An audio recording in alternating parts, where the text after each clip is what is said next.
Welcome to Always Real Talk 2020. I'm Kwame Brown, and yes, there is an election going on, and we are happy to be joined by my good friend. That's right, Brian Summers. Brian Summers is a political analyst. I mean, he's one of the best political minds I know, and of course, he is a Republican. Brian, welcome to Always Real Talk. Good evening, Mr. Chair. Hey, well, great, Brian. I know that you're in a hotel, and I know that sometimes the internet's a little shaky. But thank you for joining us. There is four and a couple hours left, and then there will be an election, and November 3rd will be over. We all know that November 3rd at 12 midnight will not be the end, right? We all know that there still will be votes to be counted coming in from California, votes that are coming in from other places. We got that. How do you feel about the election now as a black Republican? Well, it's because of just as you stated, um, things are going to go beyond November 3rd. Uh,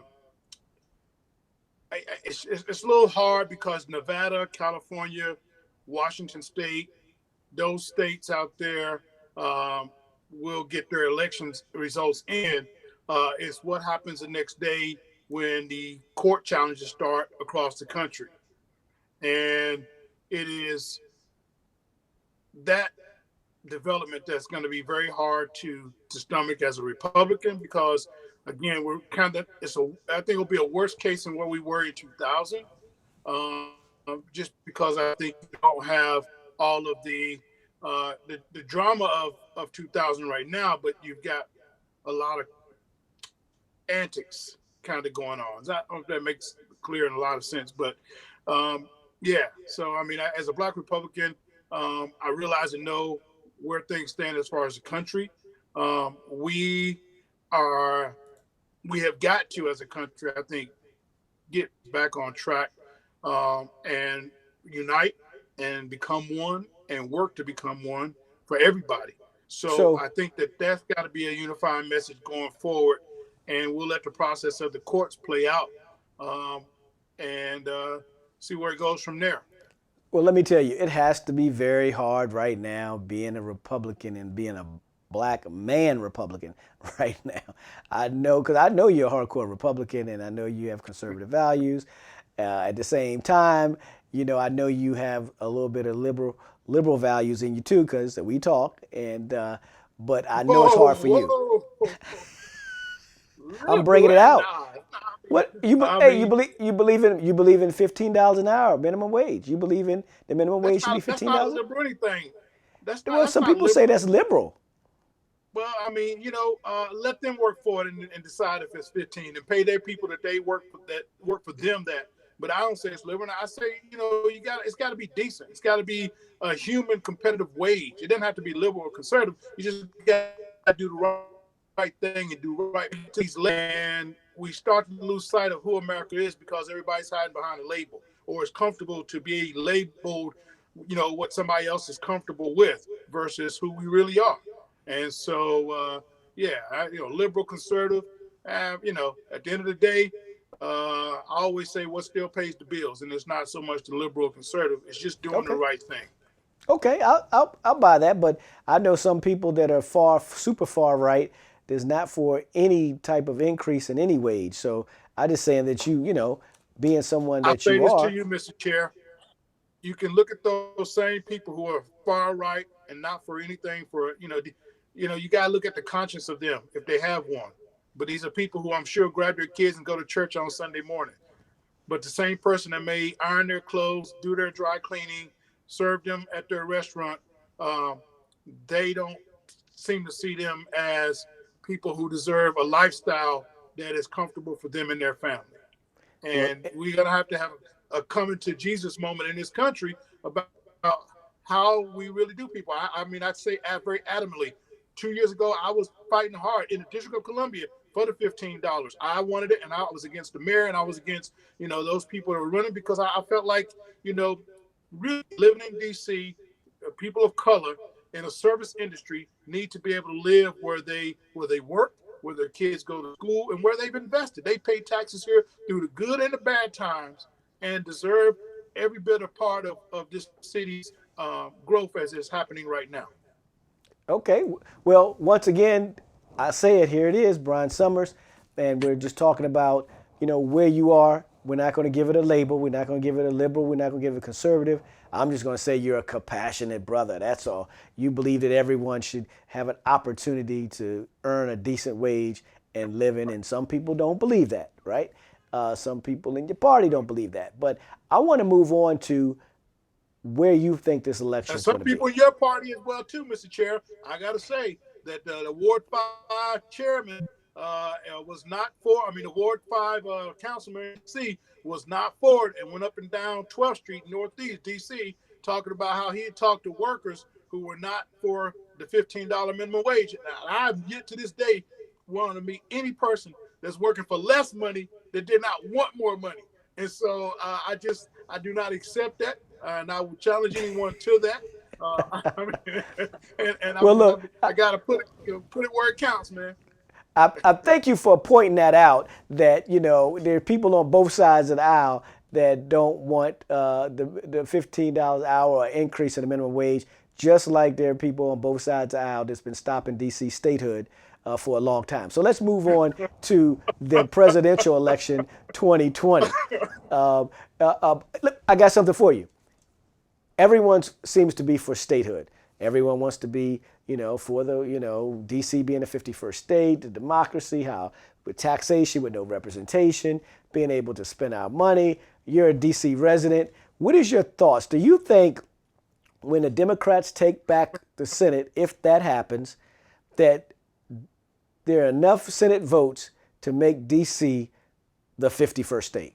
I think that I quite honestly, I would much rather fight to have our representative in the House have a permanent vote without every year it flips out whether it's Democrat or Republicans only being able to vote in committee.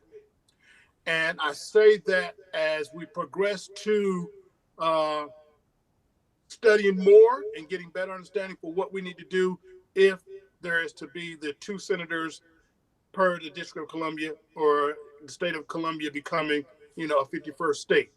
I um, I would be very cautious myself personally to statehood, looking at till I could get a better understanding of where these demographics are going. That's the underlying hold up, thing. but Brian, what does demographics have to do with statehood? The question was, is there enough votes? Do you believe, because you've been in the Senate a long time, you know what's going on, you got your hands on the pulse. You act like you don't, but I know you do. And if in fact this, because there are a lot of Democratic senators that say they support DC becoming the 51st state. So the real question is, if in fact if Democrats take over the Senate in 2020 on November 3rd, do you believe, and what is your percentage of likelihood that you believe that DC will become a state and they will put it to vote and actually pass that in the Senate? It won't, sir. It won't. I think that you're going to have when the rubber meets the road, uh, there will be discussions of let's study this more. That Senate body, as it has historically been, the deliberative body, will want to dove into what was the framers' intent for the District of Columbia or the city of Washington, and I think that they'll want to spend time studying it like they say they want to study reparations. Okay, so it would be almost just like they wanted to take time to study giving us a right to vote, and because they didn't think that's what giving us a right to vote, that means African Americans a right to vote and women a right to vote, and you think they'll just want to continue to study that because that's not what they thought the founding fathers wanted. Well, I think that both sides will look at the numbers because this is what we come. If you're doing state and you look at it, the proportion, you're going to look at the numbers. So now there's two additional Senate seats in the U.S. Congress and a permanent House voting seat. And yeah, I think that at the end of the day, when the rubber meets the road, you will have Democrats and Republicans who will have to look at it and study it more, and then it'll go off to some committee for, some special one created by the majority to look at it and give back to the body of their stated facts. But I think they'll just What's going to be prolong it. interesting? The Democrats take over, and the Democrats say they believe in humanity and so forth, and they kick it to some special committee to take a look at. Yep. That's going to be very disappointing because really it's about humanity and what's right. It's not about who got more seats and who don't have more Well, seats and who can take over the Senate. It's not about my life. It's not about my kids' life. It's not about equal justice. It's not about any of that stuff, right? It's really about now, Mr. who Chair, gets to. But I mean, I just take it that people now, can move to Mr. Chair, D.C. your father would say it's not about what's right; it's about who has the mic. You know, you know Right. that. I know, but watch this. And the reason why I asked you that question, because of the answer you just said. Who will have the mic?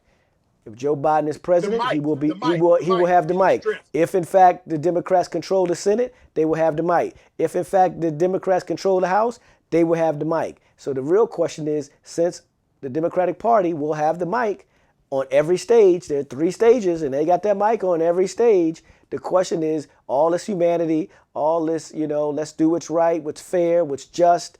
We will see where people stand, and we should hold everyone accountable as it relates to getting full representation for D.C. residents. And it's going to be very interesting because the D.C.